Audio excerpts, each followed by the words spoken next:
Vamos começar, né? Bom, boa noite a todos.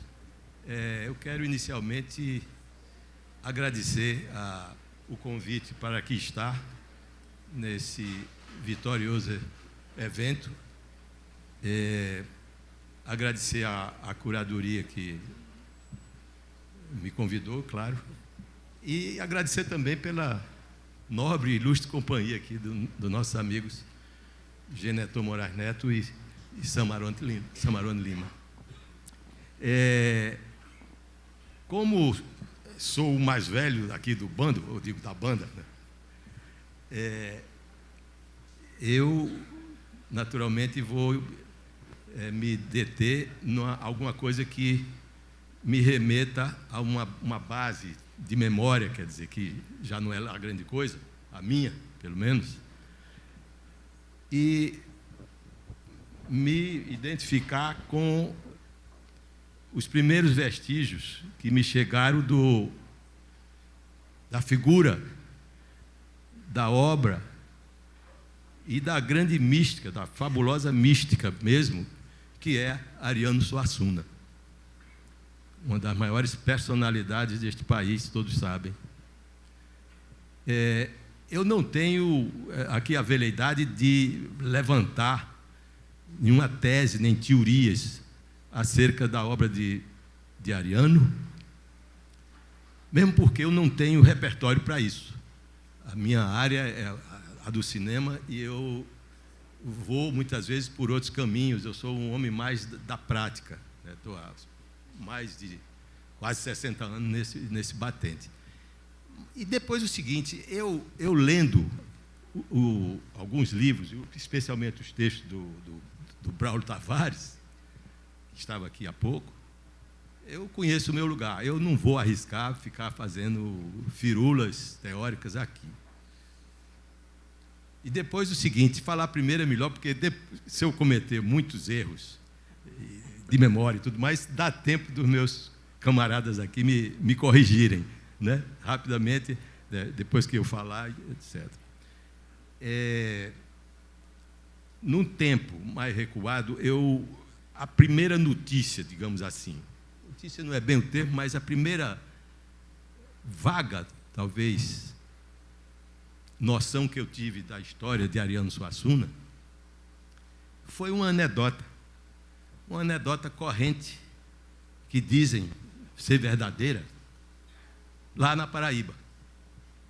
Como aqui quase todos ou todos sabem, Ariano nasceu em João Pessoa, num tempo em que ela ainda se chamava Paraíba, inclusive com HI, etc.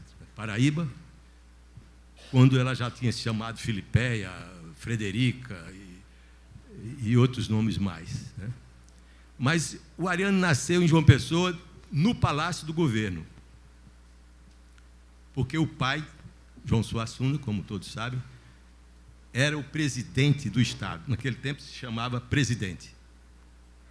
Tanto é que você encontra em várias cidades brasileiras até hoje avenidas chamadas Avenida Presidente João Pessoa. João Pessoa nunca foi presidente da República, mas um desavisado pode pensar presidente João Pessoa. Não, ele nunca foi presidente da República, ele foi presidente do Estado, né? Depois é que passou a se chamar de governador, mas até ali era presidente.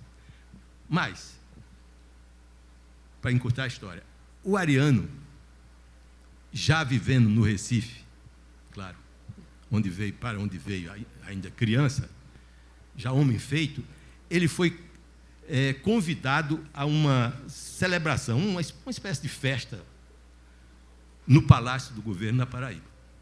E para lá ele foi, com o seu jeito simples, uma das suas características fortes, ele foi aquele jeito sem paletó ou de manga de camisa, sem gravata, mas respeitoso.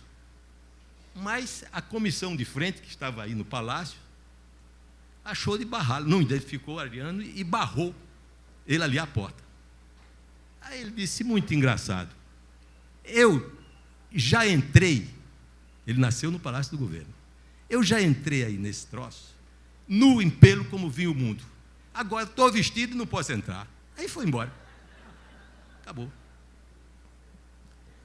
Isso é uma das lembranças primeiras que eu tenho da figura do Ariano, sem conhecê-lo pessoalmente, sem ter visto, etc. A relação, digamos assim, vis-à-vis com a obra, isso aconteceu já eu, como espectador de teatro, não muito assíduo, mas como espectador de teatro, eu era um rapazola nesse tempo, um rapazinho, sei lá, mas que já tinha uma certa curiosidade por essa coisa da cultura. Então, eu fui assistir, finalzinho dos anos 50, 57, 58, por aí, no Teatro Santa Rosa, em João Pessoa, ao Alto da Compadecida, que já era alguma coisa de extraordinariamente badalado naquele momento. Não sei se já tinha acontecido a encenação no Rio de Janeiro pelo Teatro do Adolescente, com direção de Clênio Vanderlei, exatamente. E realmente foi uma coisa extraordinária. Um intelectual da terra, Afonso Pereira, sertanejo como Ariano, provincianamente fez uma saudação assim, bastante barroca. E lá ele dizia, admirado com a rapidez com que Ariano tinha galgado aquela notoriedade. E ele, entre outras coisas, disse a seguinte frase, que nunca mais me saiu da cabeça: tão jovem e tão precoce, já cavalgando os corcéis da fama. Eu achei bonita aquela frase, o barroco é meio fascinante, né? Fui para casa e logo fui ver esse plural de corcel, né, cavalo. Achei aquilo bonito. E foi o que marcou naquele momento a primeira vez que eu vi o Alto da Compadecida. Aliás, a minha mãe, uma senhora, uma pessoa simplória do interior do estado, Paraíba e tal, a gente já estava morando na capital. Ela assistiu o Alto da Compadecida e católica de carteirinha. E se divertiu muito, riu muito, achou aquilo tudo muito engraçado. Mas depois ela cismou, disse, mas tem um palavreado aí, aquele negócio fiofó do cavalo, aquelas coisas, né? Aquelas misuras, aquele palavreado de João Grilo e Chicó, isso é muito desrespeitoso com Nossa Senhora. Isso, ainda bem que essa veia crítica da Dona Maria José não abalou o sucesso de Ariano Suassuna dali por diante, passou incólume por Dona Mazé, como a gente chamava. Então, isso foi alguma coisa de extraordinário na vida de todo nordestino que teve a oportunidade, dali para frente, de se confrontar ou de ter a oportunidade de ver o Alto da Compadecida. Alguns já tendo assistido a Mulher Vestida de Sol, uma outra peça que foi premiada aqui já em Pernambuco, no início, antes do Alto da Compadecida. Eu me considero, com toda a modéstia, um produto da influência de Ariano Suassuna em toda a minha vida depois que descobri Ariano. E, para encurtar a história, a gente começar a nossa conversa para valer, e num salto, num corte no tempo do cinema, no tempo e no espaço, porque eu saí daqui, fui viver no Rio na década de 60, e em 1968, Ariano estava ia às plenárias, talvez até com bastante sacrifício, porque ele tinha que viajar para as plenárias do Conselho Federal de Cultura. Eu trabalhava no Rio em jornal e cobria a cultura, trabalhava na geral, cobria cultura, cobria mas a geral de jornal, você vai em qualquer uma. Então eu estava lá trabalhando, podia ir coisas da polícia, como podia ser coisa de cultura, tudo é misturado. No Brasil, inclusive, isso se confunde às vezes. E eu cobria o Museu da Imagem e do Som. E o Ariano foi lá para um depoimento, um longo depoimento. Era o Ricardo Cravalbim, que era o diretor do Museu da Imagem e do Som, e teve essa ideia de fazer um apanhado geral da cultura brasileira, e um dos escolhidos, entre outros, Ariano Suassuna, Câmara Cascudo, por setores da cultura e das artes. Eu me lembro que o Nelson também foi, eu fui em todas, trabalhando para o Diário de Notícia. Donga, Braulio Tavares, Donga, tive o privilégio de conhecer, foi acompanhado dos seus familiares, já um pouco velhinho, inventor do samba, né? Inventor, que eu digo, de modo geral, pelo telefone. Eu assisti todos esses, inclusive Ariano. Por esse tempo, para sorte minha, eu já tinha pronta a minha primeira cópia do meu primeiro longa-metragem, O País de São Saruê. Para quem não conhece, trata do sertão, da seca, do subdesenvolvimento do nordestino, daquela época, mais do que hoje, a miséria nordestina. E esse filme eu tinha ele pronto, mas estava com ele na gaveta, meio temeroso, meio sem saber o que fazer. E aí resolvi, numa dessas idas do Ariano ao Rio de Janeiro, para o Conselho Federal de Cultura, convidá-lo a queima-roupa. Ele mal me conhecia, ele sabia de mim, porque nós já tínhamos feito na Paraíba um filme que se tornou importante, um filme de Linduarte Noronha, chamado Aruanda. E aí eu, vencendo a minha timidez, fui lá e pedi a Ariano para ele ver a cópia do filme no museu, na Cinemateca do Museu de Arte Moderna, no Rio de Janeiro. Para minha surpresa, ele topou, e no outro dia eu o levei de táxi ou pela mão, eu tremendo, feito uma vara verde, com medo de ser mal recebido, o tal do País de São Saruê. Fui com o Ariano ao Museu de Arte Moderna, e lá ele viu, quietinho, somente eu e ele, num auditório mais ou menos desse tamanho. E, ao final, ele não fez nenhuma... Não foi, digamos assim, efusivo, nem, foi normal. Me cumprimentou, disse, muito bem, gostei, interessante. Aí eu saí ali meio cabreiro, né?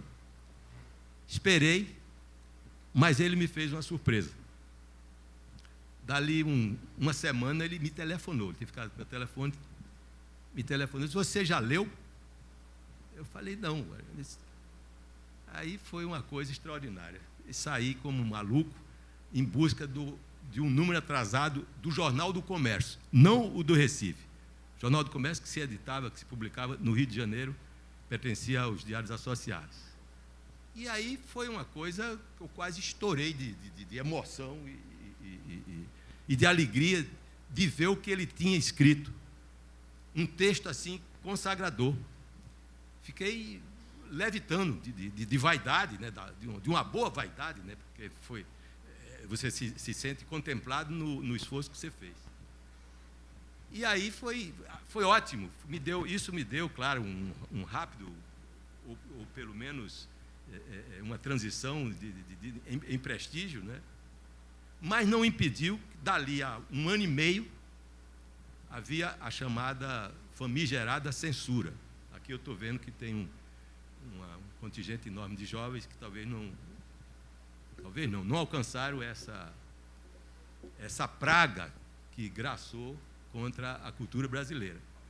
Então, eu enfrentei, um ano depois desse lance importantíssimo para mim, para a minha carreira, uma batalha, porque a censura não só proibiu, como interditou o meu filme. Não, porque a censura, às vezes você colocava o filme e depois ele chamava você e dizia, olha, isso não pode, essa cena, essa sequência aí não pode, porque ou tinha sexo, ou violência demais, ou qualquer coisa, e principalmente algum reparo, crítica, política, enfim, isso não podia mesmo. Isso não aconteceu, ele foi interditado, segundo o Diário Oficial, por contrariar a dignidade e os interesses nacionais. Ora, um filme que não tinha e não tem vamos dizer, estofo técnico, é um filme muito pobre. fiquei admirado. Essa batalha durou 9 anos. Durante 9 anos eu fiquei levando papel para... Fui fazer outros trabalhos, outros filmes, mas o São Saruê ficou 9 anos até que aconteceu a chamada anistia geral e restrita, né? como queria o povo brasileiro, etc. E o país reingressou, né? Caiu o regime militar, o país reingressou no Estado de Direito e na redemocratização. Mas isso tudo eu digo porque, e antes já tinha dito, eu me sinto alguma coisa como sobrepaira sobre a minha história de vida, a sombra benfazeja, magnânima, generosa de Ariano Suassuna, que nunca me faltou. Por isso, em alguns casos, na minha história pessoal e no meu currículo como fazedor de cinema, está lá sempre a presença, em alguns filmes, referência, ou ele diretamente entrevistado, como não digo uma retribuição, mas o meu reconhecimento, modestíssimo e humilde reconhecimento a essa figura extraordinária. Então, eu estou, ainda outro dia, anteontem aqui, o Romero de Andrade Lima lembrava, ou fazia o perfil de Ariano como uma espécie de xamã, um homem que a simples presença dele espiritualizava o ambiente e levava as pessoas a uma elevação espiritual. É mais ou menos o que acontece comigo, embora eu tenha um viés, menos hoje, pretensamente materialista, essas coisas que a gente... Aprendi isso, mal digerido principalmente, mas, para mim, é inesquecível a obra extraordinária e a figura desse extraordinário brasileiro. Por isso, à guisa de homenagem, eu trouxe aqui uns fragmentos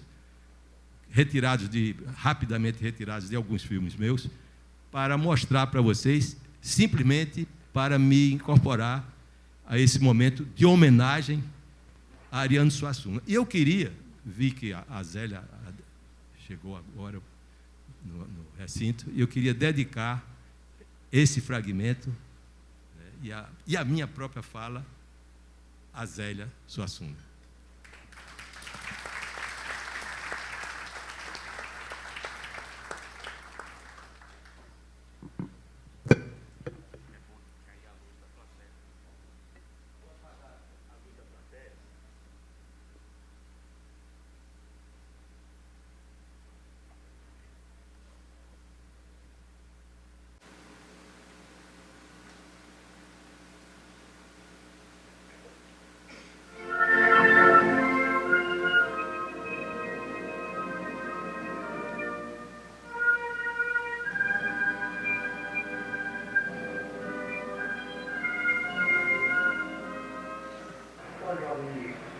É muito difícil para mim dar um depoimento a respeito do Dr. José Neto de Almeida, porque qualquer crítica que eu faça ao Dr. José Neto é entendido como parcialismo pelo fato de meu pai ter sido aniversário dele em 1920. E qualquer coisa que eu diga a favor dele é entendido como se fosse o terror de minha parte, de minha preparo ou qualquer coisa. Mas o Dr. José Neto foi no livro dele de Memórias, o Ano do Lego, ele foi justo com meu pai quando disse que meu pai não tinha final de contas, era inocente na morte de uma pessoa. E então eu devo ter uma dignidade pelo menos igual a respeito dele. Então eu devo dar um depoimento que aquilo que ele afirma realmente é verdade. Ele não teve nada a ver com a devassa dos documentos de Rondônia. Uma violação da Casa de Rondônia, que foi uma ignomínia, foi um ato baixo, uma baixeza fora do comum, e a publicação das cartas dele, o Dr. José Neto de Almeida nada teve a ver com isso.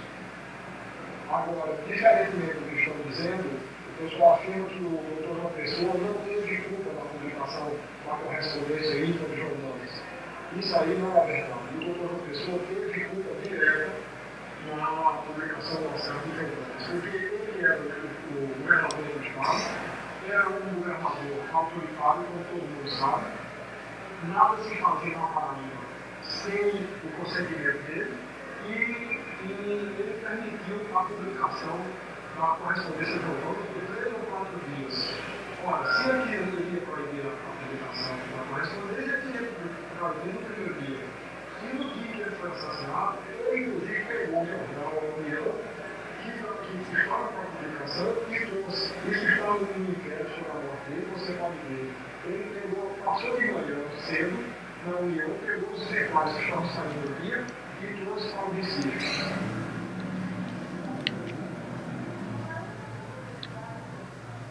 Depoimento do escritor Ariano Suassuna, primo de João Dantas e filho de João Suassuna, que foi assassinado no Rio de Janeiro, vítima do ódio aos terrepistas, dias após a morte de João Pessoa.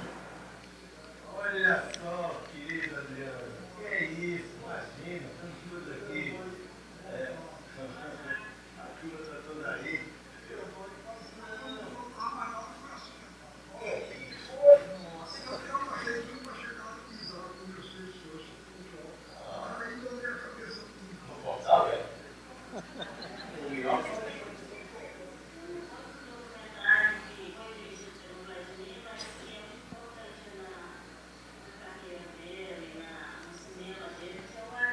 Aruanda, Miri Duarte Noronha, eu conheço também. Tenho uma grande admiração. Como cinema, eu gosto mais do País São Salveiro. Mas veja bem, o outro foi anterior, né? E abriu um caminho para lá de mim. O sertão é uma terra que, pelas próprias dificuldades que vive, né? É uma terra seca, áspera, né? Árida. Então, pela própria natureza do clima, de outras condições, o sertão é uma terra pobre e ascética e despojada, né? E Vladimir pegou isso muito bem.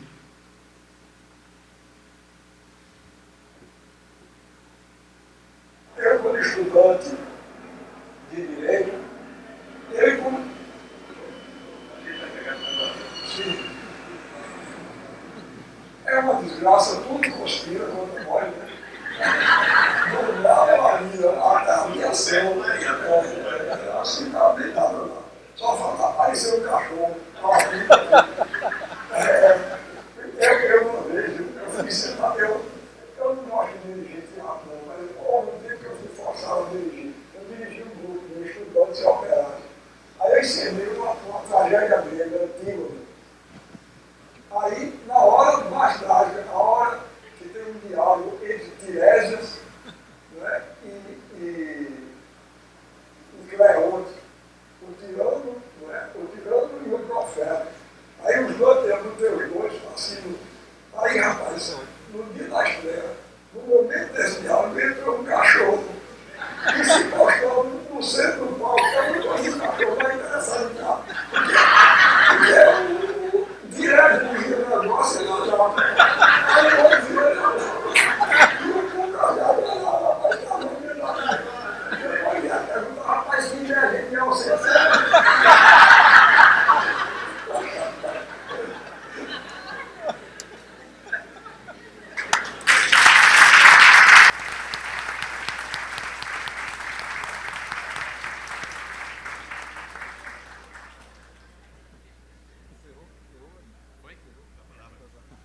Bom, boa noite.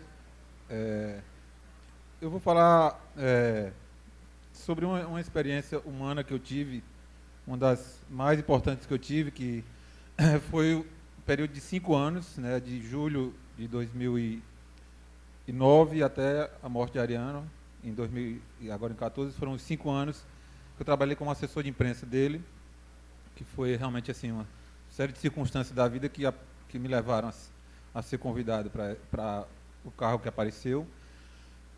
E no momento em que Ariano estava com 82 anos e estava desenvolvendo um trabalho de interiorização da cultura e estava percorrendo todo o estado, levando as suas aulas de espetáculo.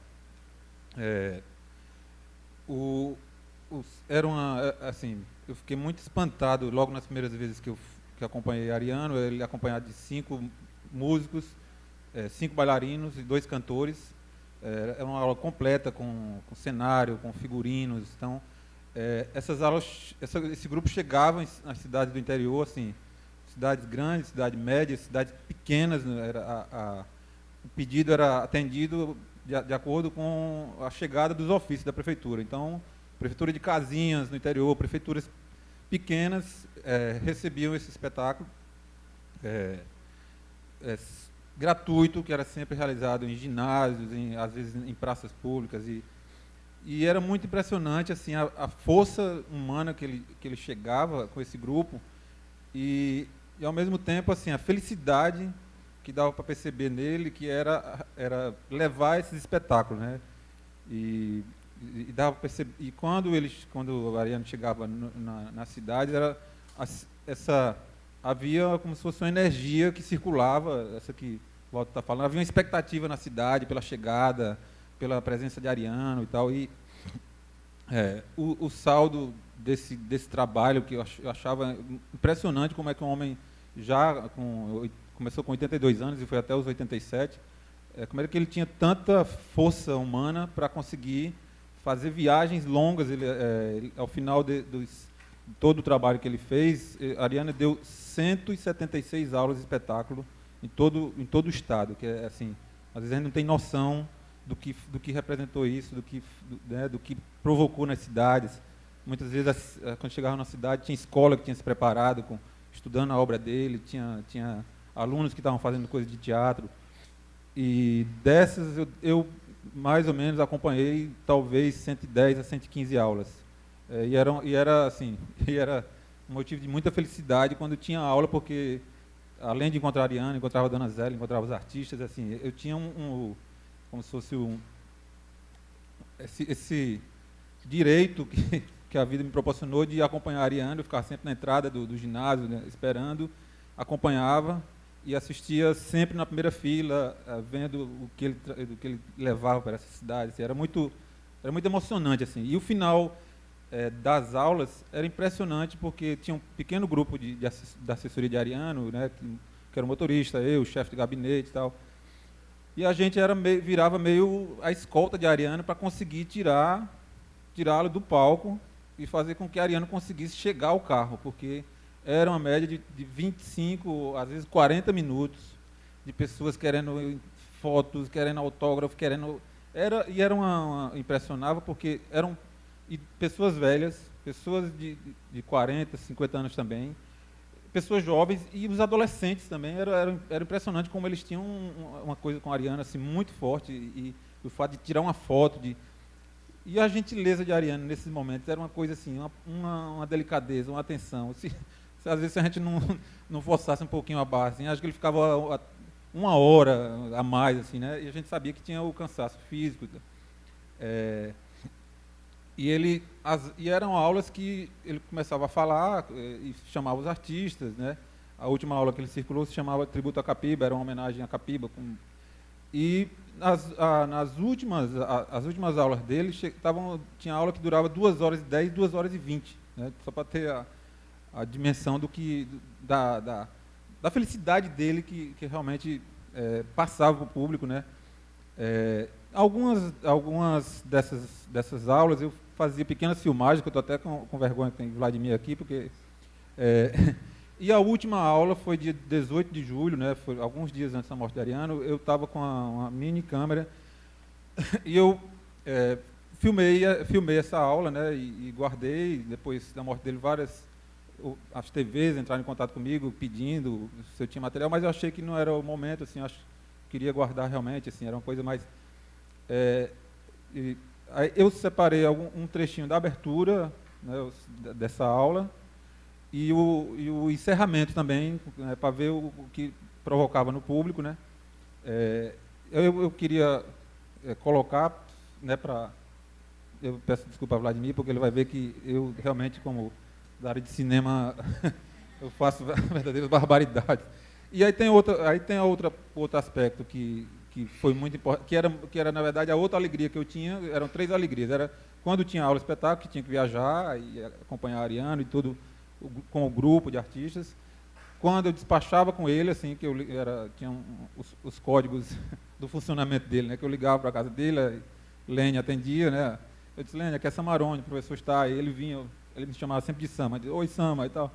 Eu, professor, posso ir hoje à tarde? Ele disse, vem, aí eu levava os pedidos dos jornalistas, né, tinha muitos pedidos de jornalistas para entrevista, documentário, pesquisadores, e eu imprimia tudo e levava na pastinha, e aí dava para ver que realmente ele já estava muito preocupado em terminar o seu livro, e como a questão dos jornalistas era uma coisa que ele já não tinha mais tanto tempo, né? Ele saía meio que cortando o máximo que podia, mas às vezes aceitava dar entrevista assim, para uma revista Ocas, que era uma revista que é vendida em São Paulo pelos moradores de rua, né? Então ele tinha um negócio do que ele poderia contribuir com alguma coisa, às vezes uma entrevista, mesmo ele sabendo que ia consumir tempo, que porque ele se preparava para receber o jornalista, ficava todo pronto, todo arrumado. E quando ele concordava com essa entrevista, outra alegria minha era acompanhar ele dando uma entrevista, né? E eu acompanhei muitas entrevistas dele. Infelizmente, foram poucos os jornalistas assim, que tinham uma preparação, por exemplo, como o Geneton tinha, de chegar realmente com um conteúdo, com perguntas que instigassem, né? Quantas vezes eu não escutei Ariano tendo que explicar sobre o movimento armorial, alguma coisa básica, assim, né? Quando surgiu o movimento armorial, né? Assim, a pessoa não ter o cuidado de... Bom, aí, mas sobre essa relação com o jornalista, o Geneton também vai falar. Eu queria mostrar esse trechinho, o início da aula de Garanhuns, e é uma coisa muito, acho que muito emotiva, assim, para mim também, acho que para Dona Zélia. Dia 18 de julho de 2014, foi o Festival de Inverno de Garanhuns.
Vladimir, não olhe. Hoje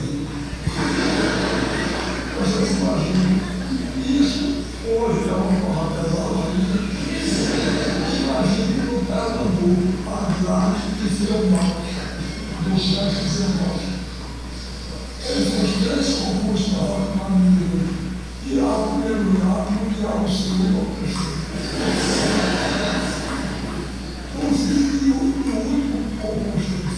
Os estudantes não falam de pressionar e humilhar. Ele é muito lado, ficou receptivo. Como os colegas da faculdade dele.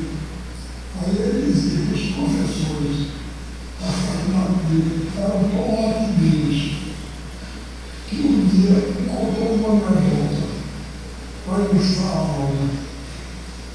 Aí todo mundo riu e o estudante ficou cego.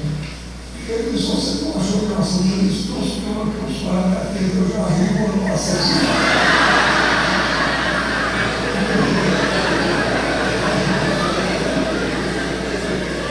Eu contava essa história em todo canto. Essa pessoa que eu estava no meu jeito. Ele me disse, sério, eu já estou feliz. Mas, enfim, vocês têm um dia. A sorte que a gente, quando eu tinha, me senti chato. Aí eu mando um escutar. Essa vontade. Eu inventei essa história de aula escutar. Eu inventei com o Isu.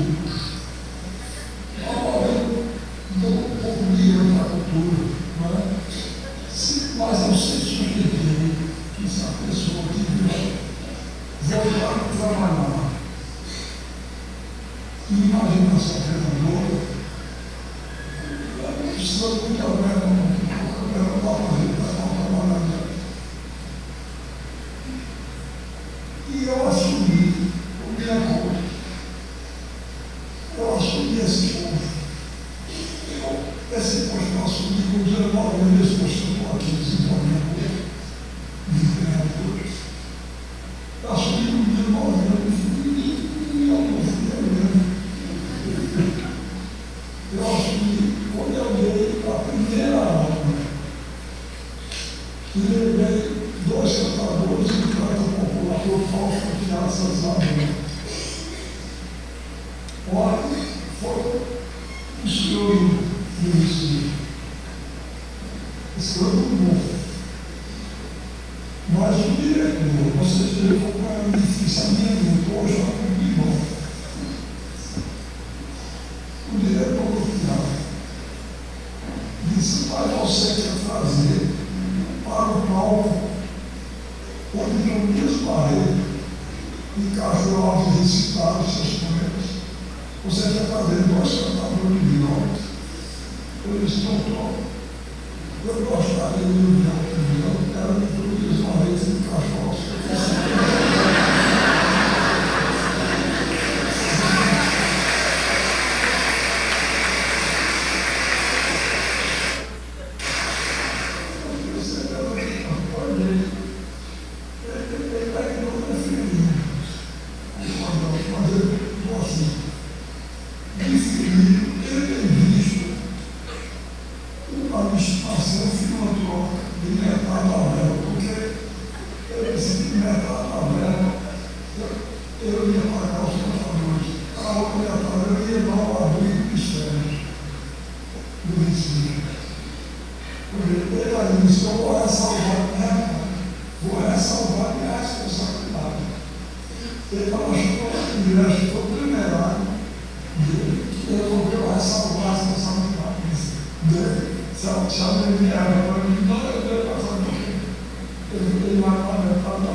E os privilegiados, que somos nós, muito mais emocional. Essa definição era a chave da sociologia. Ele dizia que no Brasil existem dois países, o real e o oficial. E ele dizia que o Brasil real, o país real, é bom, revela os melhores destinos, mas o país oficial é caricato e grotesco. Acho que foi exagerado demais. Tem muita coisa exagerada, tem muita coisa. Essa é a abertura da aula, né, que vai, os bailarinos, músicos, ele vai intercalando. E tem um trechinho que é bem curto, que é o encerramento, só para...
É isso aí.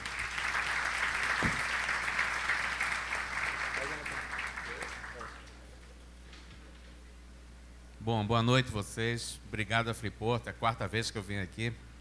Bom, eu vou tentar correr aqui, que eu prefiro ouvir a Ariane em vez de falar aqui. Eu trouxe uns trechos das entrevistas que eu fiz com ele. E eu estava revirando o Samarone sugeriu como título dessa mesa, Eu Prefiro Tolstói, né? Que alguém perguntou a Ariano, isso era uma maneira de... Ele usou esse título para ilustrar o inconveniente dos repórteres, às vezes perguntando a Ariano sobre qualquer coisa, é o preço da fama, né, do escritor. Então, eu fui revirar meus arquivos lá e eu descobri, meio assustado, que a primeira entrevista que eu fiz com o Ariano faz 40 anos. Eu tinha 17 anos de idade, 16 anos, estava começando a trabalhar. Eu guardei o recorte. Aliás, eu tenho uma coleção de manuscritos de Ariano, que naquele tempo ele gostava de responder por escrito, né, para jornal. Era engraçado, uma cena meio louca, a gente fazia as perguntas, ele sentado na frente da gente, tirava um papel e escrevia. Às vezes passava 1 hora respondendo as perguntas. E a primeira, eu comecei mal. a minha história com o Ariano Suassuna, porque a primeira pergunta que eu fiz, a primeira vez em que eu procurei, foi justamente para tratar de um assunto que não tinha nada a ver com literatura, nem com Ariano Suassuna, nem com nada. Era o Natal. Imagina. Aí, porque Gilberto Freire tinha escrito um artigo dizendo que o Papai Noel era um intruso na cultura brasileira e tal. Aí aquela coisa, era época de Natal, fim de ano, procura Ariano Suassuna ver o que é que ele acha disso. E eu fui na Universidade, né, Federal, me lembro. Aí, nesse recorte que eu achei aqui, eu digo até que a primeira... o texto fala, vou rapidamente aqui, o texto é o seguinte: a primeira reação do escritor Ariano Suassuna, ao ser encontrado finalmente no labirinto de corredores e elevadores do Instituto de Letras da Universidade Federal, foi fazer a pergunta e esboçar uma careta engraçada. Quando ele perguntou, Natal? Você quer que eu faça sobre Natal? Aí ele deu uma resposta aqui que eu acho que é interessante, né? Ele pediu um pedaço de papel, sentou numa mesa, e, entre outras coisas, ele escreveu, ao contrário da grande maioria, acho esse tempo de Natal absolutamente insuportável. Mas que interesse tem tal opinião minha? Uma das afetações mais desagradáveis dos chamados intelectuais, entre aspas, ele botou, é acreditarem eles que uma opinião tem grande interesse pelo simples fato de partir de suas cabeças geniais, de suas interessantes e originais personalidades, entre aspas, né? Não é o meu caso. Só estou dando essa opinião porque ela me foi pedida. Aí eu escrevi no final, levanta-se sorridente, troca um aperto de mão e vai embora, sem antes desejar um Feliz Natal para você. Então eu passei, eu posso dizer, sem exagero assim, que eu passei 40 anos importunando Ariano Suassuna, quer dizer, não voltei a perguntar sobre o Natal, mas eu não sou intelectual, nem crítico literário, nada, eu não vou ficar fazendo teoria sobre Ariano Suassuna. Eu vou contar aqui 2 ou 3 coisas mais marcantes assim que eu vivi com ele, que eu acho que eu posso dizer sem exagero, né, depois de tanto tempo trabalhando, que eu colocaria Ariano Suassuna entre meus personagens inesquecíveis, né? E tem uns traços assim que impressionavam. Nem todo mundo teve essa chance, talvez, dessa convivência até pessoal e profissional com o Ariano. Eu acho que ele tinha uma capacidade extraordinária, que eu não vejo em nenhum outro intelectual brasileiro, talvez, assim, de transitar da coisa mais anedótica, né, aparentemente mais banal, para a coisa mais transcendental que possa existir. Era o que ele fazia, por exemplo, nas aulas de espetáculo, né? Quem viu aula de espetáculo pode se lembrar que, às vezes, ele contava uma coisa que parecia uma piada e 5 minutos depois ele estava fazendo referências super eruditas, né? Que era um homem super culto.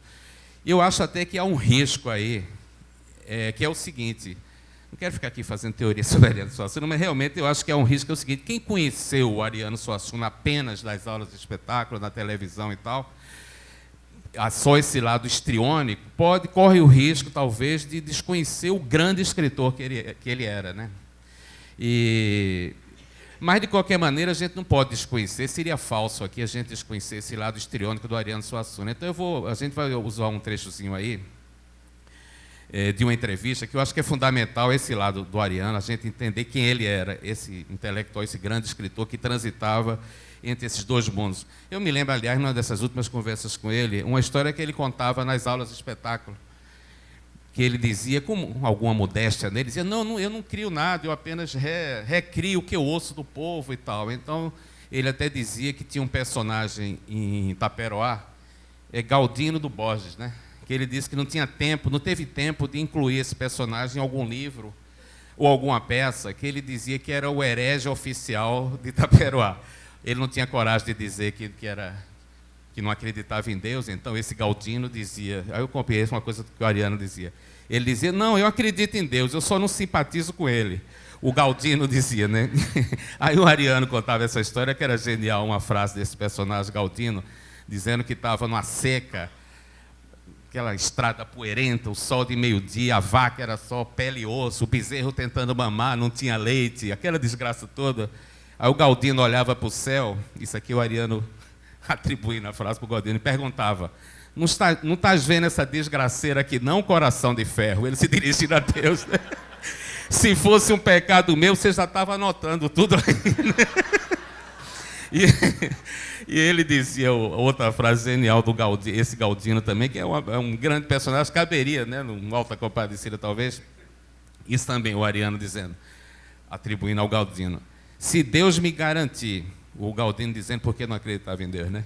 Já citando Deus na coisa. Se Deus me garantir carne de sol com farofa, água de quartinha e uma rede para eu me deitar debaixo de um juazeiro, ele pode dar o céuzinho dele para quem ele quiser, porque não me interessa não. E o Galdino perguntava, que lugar é esse que a gente tem que morrer para entrar lá, né? Então a conversa foi engraçada. Esse trechinho que a gente vai ver agora foi o seguinte: além fora das entrevistas, às vezes a gente ficava conversando, né? As entrevistas se estendiam, e nesse dia eu pedi ao cinegrafista, era o Eduardo Rica, eu falei, pô, continua gravando aí, porque o Ariano começou a contar essas histórias, que era sempre aquela coisa, que aliás não tem a menor importância saber o que era invenção e o que era verdade, se existiu ou não existiu, pouco interessa, né? E aí ele contava as histórias, quem viu as aulas de espetáculos vai se lembrar, por exemplo, o horror. Isso é uma coisa bonita, eu achei, que o Ariano Suassuna era famoso o horror, né, a viagens, né, principalmente viajar de avião, né? Todo mundo aqui falava, Ariano Suassuna detesta viajar de avião. E ele fez o sacrifício de viajar, né, passou os últimos anos de vida, viajou o Brasil inteiro. Ele dizia que era uma missão que ele se atribuiu, né, de fazer nessas aulas de espetáculo, que era uma coisa, uma aula de Brasil. Mas ele sempre contava o desconforto que sentia. Aí todo mundo já deve ter ouvido essa história daqueles quando entraram. Primeiro que ele tinha implicância com aquela voz da mulher do aeroporto, né? Que ele disse para ele um sotaque que não existe em lugar nenhum do Brasil, né? Senhores passageiros. Então ele disse que ele chegava aqui no Recife, pegava o avião, descia em Porto Alegre, era aquela mesma voz da mulher, estava perseguindo ele. Ele ficaria... E depois, quando ele entrava no avião, né, ele disse que tentava relaxar. Quando olhava para cima, estava escrito, o assento flutua, né? Ele falou, não vim flutuar aqui, eu quero viajar de avião, né? E uma vez ele disse que estava... Isso ele sempre contava nas aulas também, que ele estava... A aeromoça notou que ele estava desconfortável, assim, perguntou, o senhor está com falta de ar? Ele disse, não, eu estou com falta de terra. Né, que queria... Então, eu vou... Bora ver, então, esse trechinho aí da entrevista. Não vai dar para usar tudo, né? Mas ele contou assim, um negócio interessante, inclusive as reverberações da infância, né? Ele contou em outro trecho aí que ele tem uma lembrança de um circo que chegou a Taperoá. E ele disse, talvez hoje nem risse tanto como riu na época, mas é uma coisa que ele lembrou, estava lembrando até hoje, que era um personagem chamado Benedito que tinha nesse circo. E era genial, era meio um João Grilo, assim, né? Que a professora virava para ele e perguntou, isso era uma coisa que o Ariano sempre citava, essa resposta dele, que a professora perguntava ao Benedito, Benedito, quem foi Deodoro da Fonseca? Ele disse, não, essa é fácil, Deodoro da Fonseca foi Floriano Peixoto. Ele respondia... E é engraçado que o Ariano contava isso e 1 minuto depois fazia uma tese sobre ele, dizia, não, ele tinha razão, porque a semelhança entre Deodoro da Fonseca e Floriano Peixoto e tal. Então vamos dar uma olhada nesse trechinho do DVD, deve ter uns 3 minutos só, que foi justamente quando acabou a entrevista, ele continuou contando as histórias e o cinegrafista continuou gravando.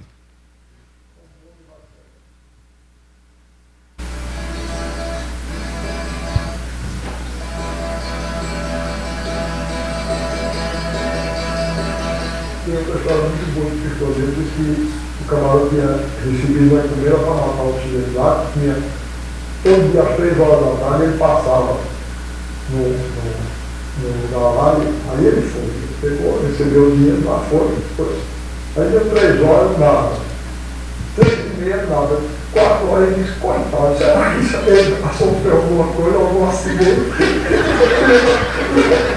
Mas não pode, que é uma coisa. Eu não estava lá. Aí eu muito contado que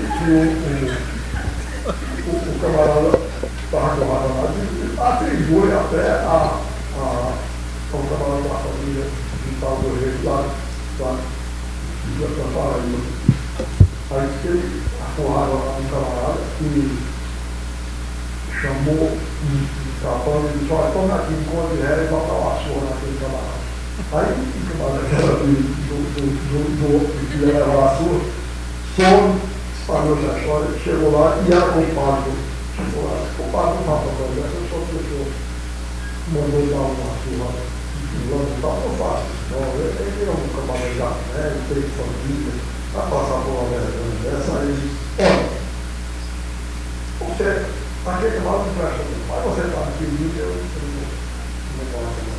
eu vou lá, suspeito. Aí chama aquele camarada que eu chamei de Goiás, chamar. Ele disse, olha, aquela flor que eu mandei por de manhã, não dê mais. Não vê, eu já matei.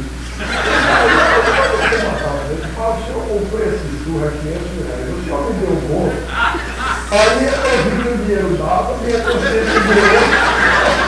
Eu vi que o dinheiro dava, aí eu me conta para matar. Aí eu estava feliz de jantar, aí era o jantar, mas pouco passarinhar, todo o defeito do jogador. Aí, quando eu passei ele, deu a volta pelo sertão e chegou um político chamado Antônio Couto lá. Chegou lá na fazenda do meu avô, aí estava um trabalho de meu. Aí Antônio Couto cheguei, aí foi que ele, que Antônio Couto era meio para mostrar. Aí chegou, então, cara, eu estava lá chorando. Como é? Tudo bem, pai? É horrível, né? É verdade que cada pessoa se mata, faz uma marcazinha. Aí, como é? Aí deu outra falação. Tem coragem de matar um homem? Ele sabe que a questão de coragem não é mais do costume.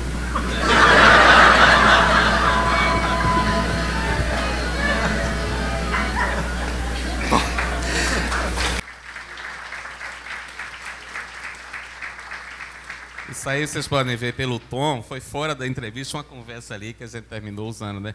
Eu digo, mas eu falei no início aí dessa capacidade que a Ariano Suassuna tinha de pular numa conversa, assim, numa entrevista, de uma sabedoria popular para uma elaboração, né, mais erudita e mais profunda. E já que a gente falou de religião, eu acho que uma das declarações mais interessantes que eu vi do Ariano Suassuna foi sobre o lado religioso e místico do socialismo e do comunismo. Isso renderia um livro, né? Mas eu acho que uma análise interessantíssima, porque ele estava... Isso foi em 77, 78. Era uma entrevista que ele tratou desse apelo que o socialismo tinha entre os jovens, né? E aí eu vou ler aqui um trechinho só do que ele disse. Eu acho que é uma leitura original do apelo religioso do socialismo e do comunismo. Ele fala aqui, ó. Há pouco tempo, respondendo a uma pergunta de Janeton e tal, escrevi que os socialistas, chamados de utópicos, tinham muita coisa de religioso em seu pensamento. Eu já disse que, a despeito de o marxismo desejar tanto passar por científico, toda a força da Revolução Russa de 1917 vinha do seu caráter religioso e místico, profético e apocalíptico de contra-religião. Uma contra-religião que tinha uma cidade santa, a sua Meca, em Moscou, e o seu túmulo do profeta, a relíquia sagrada, que era o corpo de Lenin, embalsamado e aberto à peregrinação dos fiéis. Adiante ele diz aqui, ó, tem morrido gente, inclusive jovem, a meu ver, errada, mas bem intencionada, em nome do túmulo profético de Lenin. E quem seria capaz de dar vida pelas forças geradoras do mercado, entre aspas, interrogação. Isso era uma coisa que um general disse, dizendo, o Ariano Suassuna estava respondendo aqui a um texto de um general, ele dizendo, lamentando que os jovens não tivessem, que o capitalismo, né, não exercesse essa sedução sobre os jovens. O Ariano deu uma declaração brilhante, dizendo que no capitalismo não tinha esse apelo religioso que o socialismo tinha. E deixa eu ver aqui, outra coisinha que eu anotei aqui. Bom, a gente podia ver agora um trechinho de Eu disse no início aí que eu achava meio arriscado, quem conhece a Ariano Suassuna somente das performances, das aulas de espetáculo, somente dessas entrevistas eventualmente engraçadas e tal, que ele virou quase um popstar na televisão, né? Corre o risco de desconhecer um pouco o grande escritor que ele era e que ele realizou o sonho de todo escritor, que foi construir... está até essa frase na Pedra do Reino, uma catedral, né, de palavras. Então eu vou ler só um parágrafozinho aqui da Pedra do Reino, para quem não conhece, que eu espero animar quem não conhece o livro a ler, né? Ele diz num trechinho aqui: esses negociantes e usurários do mundo, Queres nos moldar à imagem deles, a nós, povos morenos dos países quentes, nós, os ardentes, os que ainda temos a capacidade de ser felizes, de fruir a vida num mundo em que isso vai ficando cada vez mais raro. Eu gostaria que eles nos deixassem fruir da nossa vida, que eles consideram suja, e enfrentar a nossa morte, que consideram irracional.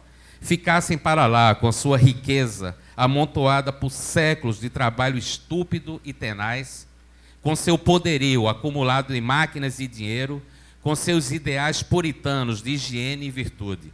Mas não, eles precisam nos vender seus produtos para acumular mais dinheiro. Então procuram nos corromper para nos dominar, sob o pretexto de que somos uns adolescentes bárbaros, encantadores, mas irresponsáveis, que é preciso conter e domar com rédea curta, senão atrapalham e sujam a ordem do mundo. Isso é um discurso do personagem na Quaderna, que eu acho genial, e é um capítulo chamado O Almoço do Profeta, que é uma obra-prima. Então, antes de a gente passar esse trechozinho aqui, eu só queria, para ilustrar essa coisa da relação assim, pessoal com o Ariano Suassuna, né, eu tive 3 momentos assim, inesquecíveis, e para mim foram uma demonstração assim, emocionante até da palavra do sertanejo. Eu sei que ele nasceu em João Pessoa, mas a formação de sertanejo de Ariano Suassuna e aquela palavra, né, uma vez, numa conversa pós-entrevista, né, que eu aproveitava ao máximo, a gente acabava a entrevista ali e ficava conversando. Eu me lembro que ele comentou, disse, mas rapaz, sabe que uma vez o Glauber Rocha me entrevistou, e ele não era nem famoso ainda, o Glauber Rocha, entrevistou o Ariano Suassuna em 61, ou seja, antes de fazer Deus e o Diabo, e o Ariano recebeu, ele guardava tudo, recebeu o recorte do jornal. Aí o Ariano disse, ele botou umas coisas na minha boca que eu nunca disse na minha vida. E eu escrevi à mão, o Ariano, emendou assim a entrevista com o jornal.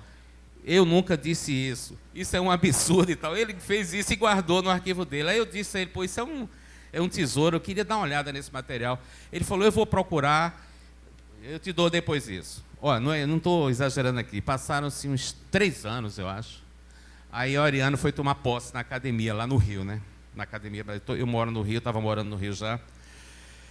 Aí eu fui lá, nunca tinha visto até uma posse na academia. Fui lá dar uma olhada, vocês imaginam o clima que estava, todo mundo em cima do Ariano Suassuna, era noite de glória lá, de posse e tal. Eu fui lá no meio daqui, só para cumprimentá-lo. Aí eu disse, pô, meus parabéns. Aí ele disse, não, peraí, não vai embora não. Aí juro por Deus, ele chamou alguém que estava com aquela pastinha preta que ele andava, né? Aí tirou de dentro da pasta preta esse recorte do Glauber Rocha, disse, aqui, eu te prometi.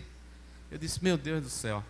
Eu guardei, está aqui com... Depois eu vou mostrar a vocês a correção que Ariano fez. Mas isso é incrível, como a palavra de sertanejo, como ele cumpriu. Né? Outra foi quando ele fez aquela famosa, muito bonita até, quando ele resolveu parar, desaparecer um pouco dos olhares do público, em 81, né? Fez uma carta de despedida bonita no Diário de Pernambuco, dizendo que estava precisando se recolher e não queria mais escrever, ninguém procurasse para pedir prefácios, entrevistas e tal. Bom, em respeito a ele, obviamente, eu tive a tentação, mas não procurei. Mas uns 4 anos depois, 3 anos depois, eu fui lá na na Universidade Federal, ele estava dando aula. Aí a gente chegou com a câmera, eu fiz um sinal para ele, ele estava dando aula ainda, né? Aí ele disse, aí deixou a gente entrar na sala de aula, aí a gente filmou, ele até brincou com a gente, e isso saiu na TV Globo na época. Depois a gente sentou lá no canto, ficamos conversando, mas não foi uma entrevista formal. Aí, isso foi em 82. Em 85, eu estava aqui por acaso no Recife, e aí me chamaram, olha, você vai gravar uma entrevista com o Ariano Suassuna lá para a TV Globo. Eu disse, é mesmo eu? Ele disse, porque ele disse que vai dar uma primeira entrevista depois desse voto de silêncio e quer que seja com você, porque tinha me prometido lá 3 anos antes, lá na universidade, que eu seria o primeiro a quem ele falaria, né? Bom, e por fim, os momentos assim inesquecíveis, foi a última entrevista que eu fiz com ele, o ano passado, né? Que a gente tocou num assunto que eu sei que era doloroso para o Ariano, ele se emocionava com isso até então, e ele deu realmente foi uma coisa emocionante, ele falando da morte do pai dele, né? Que foi um acontecimento, para quem não sabe, foi uma coisa decisiva na vida de Ariano, tanto pessoal como literária, inclusive, né? Ele morreu, o pai de Ariano Suassuna, assassinado, um tiro pelas costas, uma emboscada no centro do Rio de Janeiro, e depois da Revolução de 30, aquelas brigas políticas e tal. E nessa entrevista, vocês vão ver, vamos ver, agora é melhor a gente ver em vez de eu estar falando, né? Mas ele fala sobre isso, ele diz que agora, já depois, 80 anos depois, né, praticamente, ele disse que estava chegando perto de perdoar os assassinos do pai. Porque ele diz que se a gente for seguir o ensinamento, como ele disse, se você for para seguir os ensinamentos de Cristo, você tem que perdoar. E imagina a situação, né? Então ele diz que já conseguia rezar, queria rezar pelos assassinos do pai, mas estava faltando ainda o último passo para isso, né? Então vamos dar uma olhada nesse trecho que foi muito emocionante assim para mim, né? E vocês vão ele falando, é um assunto que tocava muito a Ariana ainda.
Conseguiu tratar e superar literariamente o trauma da ausência do pai? Isso é uma tentativa enorme na minha família de constante.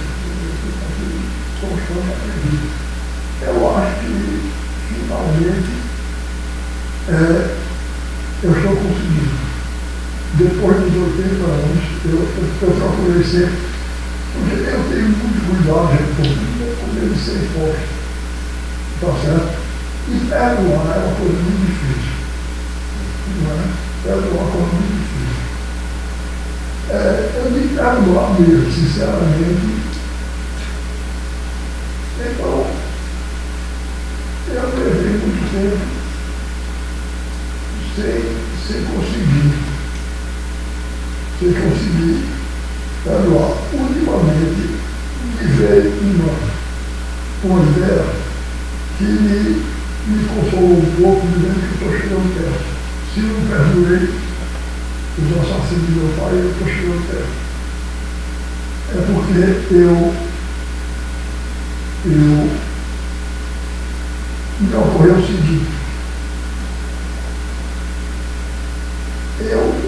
eu sou um sujeito religioso, como você sabe. Agora, eu tenho algumas ideias que eu não sei nem se são autorizadas ou ortodoxas, mas, por exemplo, eu acredito na existência do presente, mas não acredito na condenação daquela do presente.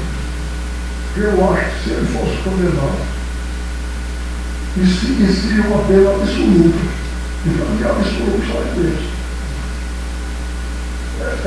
Se o demônio não fosse perdoado, ele estaria sendo mais importante do que o Cristo.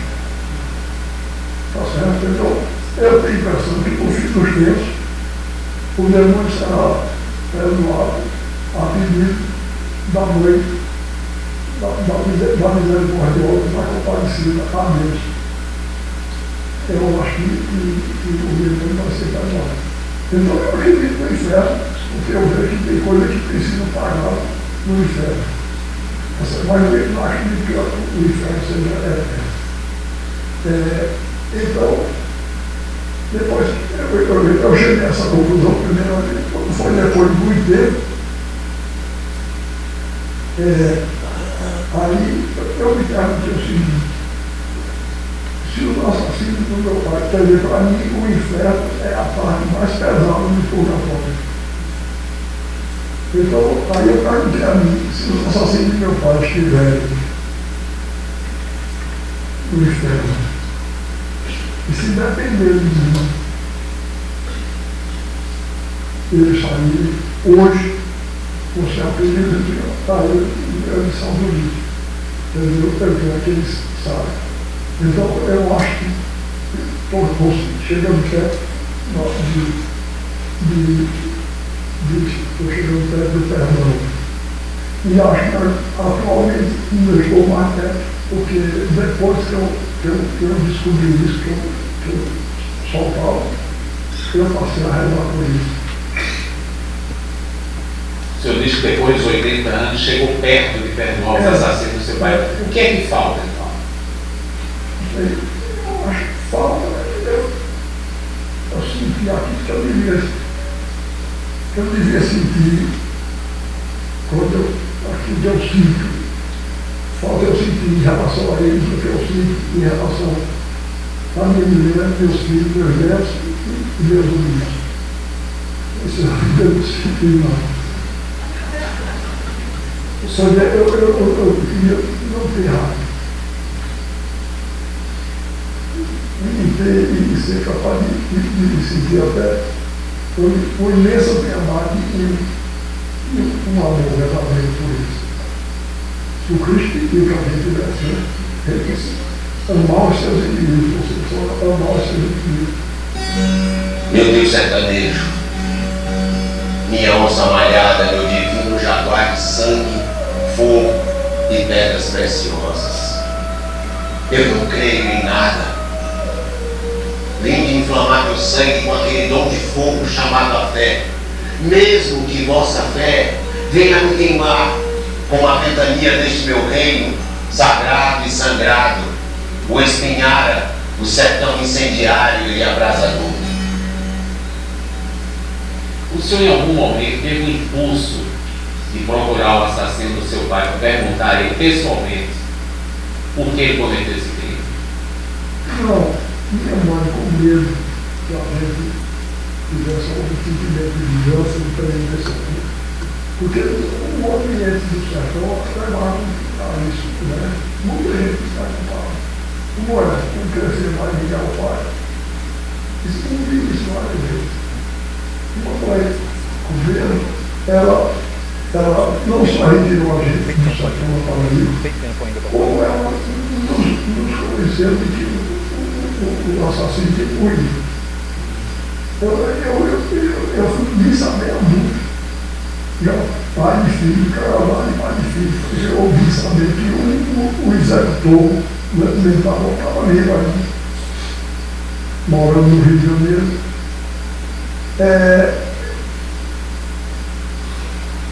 E ela não queria, porque o não disse para vocês não ficarem com essa ideia de vingança. Uma das lembranças que eu tenho na infância, mesmo, era um morador da fazenda, que era doido para pedir papai. Ajoelhava no pai do mamãe e pedir para a mamãe deixar ele matar o assassino. Mamãe não deixou.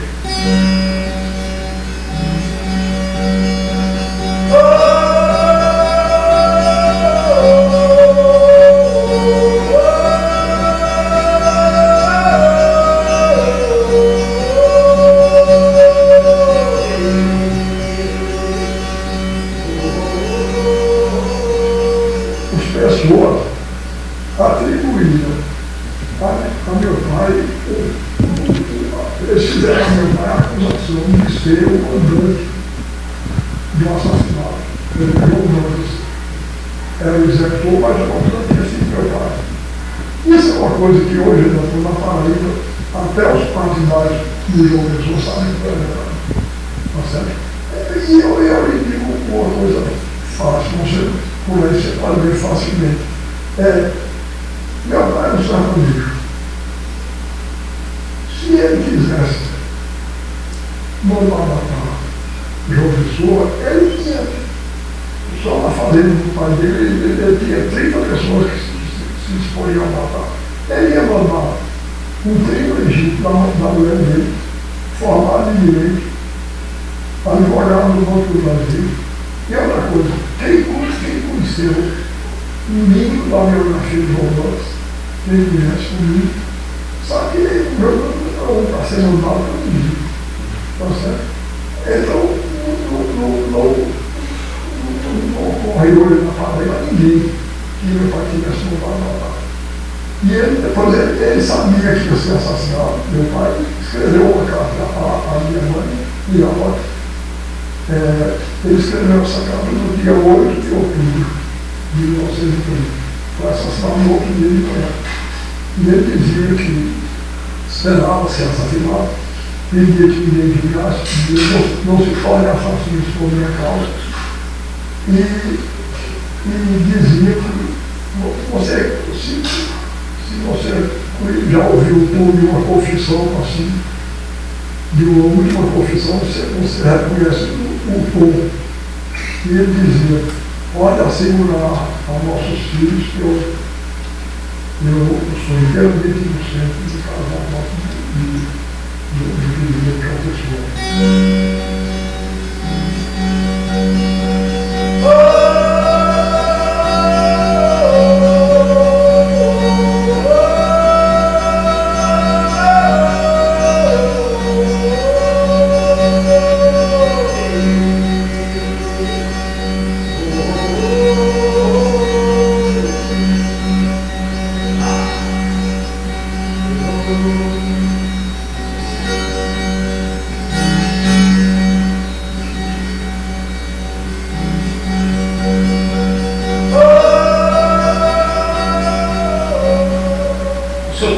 De saber quantos anos o assassino do seu pai ficou preso? Eu escolhi, ele foi condenado a 4 anos e cumpriu 2. Nomeado um advogado famoso do Rio de Janeiro, conseguiu defendê-lo e ele pegou somente 4 anos. Uma morte que ele praticou pelas costas, para tirar ele pelas costas. O que levou um aniversário político de meu pai, mas que era um homem honesto, decente. Ele escreveu uma frase que me tocou muito. Ele disse: não culpo o assassino pela covardia com que agiu. Matar Suassuna de frente não era tarefa para covarde. Quando Ariano Suassuna, criança de apenas 3 anos, guardou que lembrança do pai? Me lembro dele, uma vez que o vídeo foi aqui no carro do Recife, alguém veio trazer ele para aqui, para ele para o Rio, onde ele foi assassinado. Eu me lembro, minha mãe me mostrando, eu não me lembro da viagem, mostrar os escondidos em Paulista, aqui em Pernambuco. Mas me lembro, a gente veio trazer, eu só me lembro desse momento.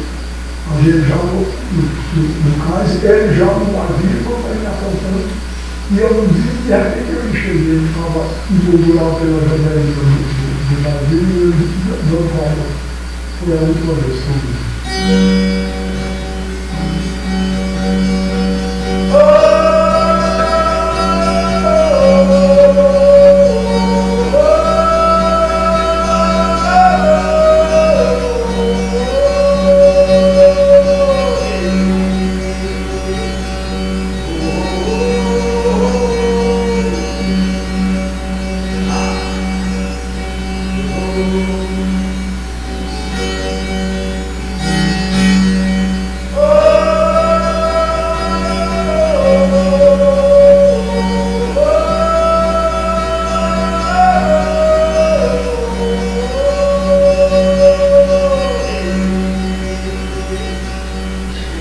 O senhor criou um Brasil em seus livros, especialmente o Romance da Pedra do Medo.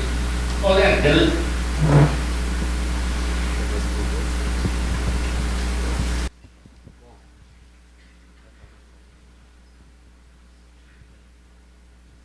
Bom, para terminar, a minha parte pelo menos, vamos ouvir agora a última fala de Ariano nessa última entrevista, né? Ela deve estar disponível, quem quiser ver na íntegra, no site da Globo News. Mas nessa entrevista ele fala assim do tormento pessoal que ele vivia, né? Ele disse que passou a vida lutando para não trair a pobreza, o deserto e o despojamento, né? Aquela ideia de uma vida despojada de pobreza, foi que a luta dele a vida inteira era para não trair isso. A luta para ver o Brasil realizar o sonho de ser o primeiro país, ele falou, o primeiro país na atormentada história humana a realizar o ideal de juntar justiça e liberdade. E, por fim, a luta para entender o absurdo da vida, né? Então, na última entrevista, ele tem uma fala bonita. Vou contar só uma fofoca boba aqui, mas quando acabou a entrevista, né, aí volta aquele lado do Ariano, né? Foi perto da eleição do Fernando Henrique para a academia. E a gente estava comentando assim, ele disse, o senhor vai... Aí ele disse, eu não voto em Fernando Henrique de jeito nenhum. Se for alguém, me diz quem é o outro, se quiser, traz um papel que eu assino, dizendo. Isso falou em off, comentando. E eu me lembro que eu saí, eu estava no carro, aí voltei e disse a ele, essa história que você falou aí do Fernando, a gente pode publicar no jornal? Ele ficou pensando assim, ele falou, pode deixar para lá. Porque o Ariano era muito... Não era nada pessoal do Fernando Henrique, mas ele era contra o Fernando Henrique, mas era um adversário político, vamos dizer assim, né? Ele não comungava daquela coisa do liberal e social-democracia e tal. O Ariano tinha uma devoção por Lula. E então vamos ver a última fala do Ariano, que foi, eu acho que resume bem o que ele pensava da vida e da morte, né? Vamos dar uma olhada. Só é revelado depois da morte. Que enigma é esse?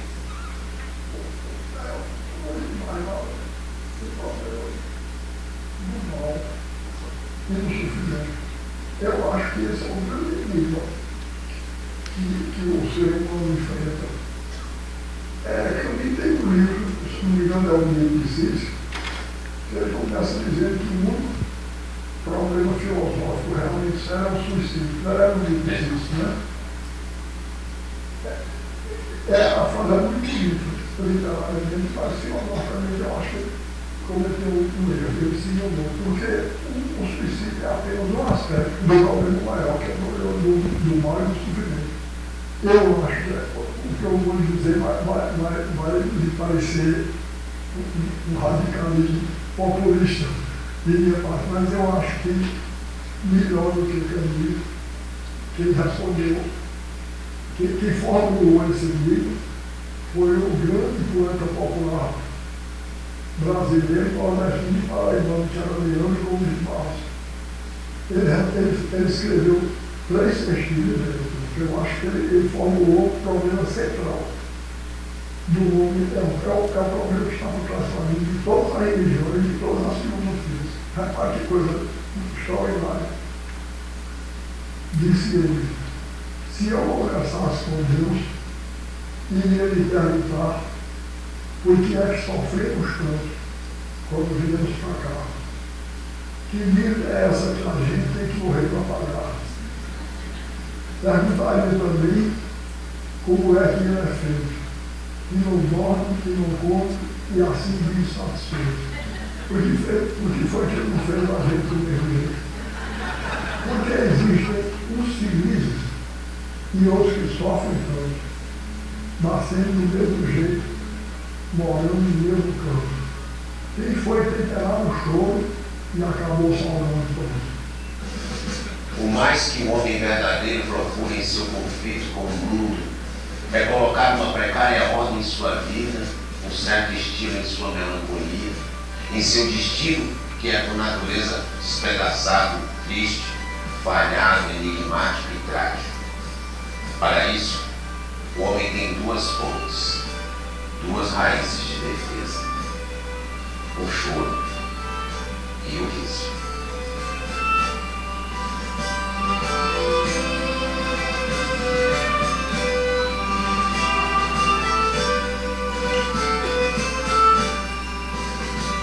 Já estou remediada, em madrugada, dou lembranças aos senhores, sinto uma dor, dono da casa, até para onde se eu for, sinto uma dor, dono da casa, até para onde se eu for.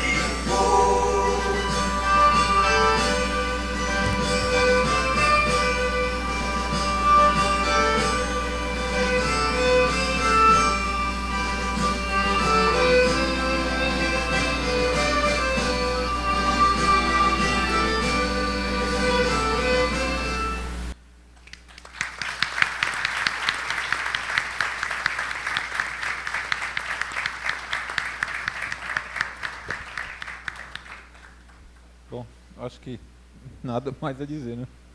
Boa noite. Obrigado a vocês. Obrigado. Boa noite.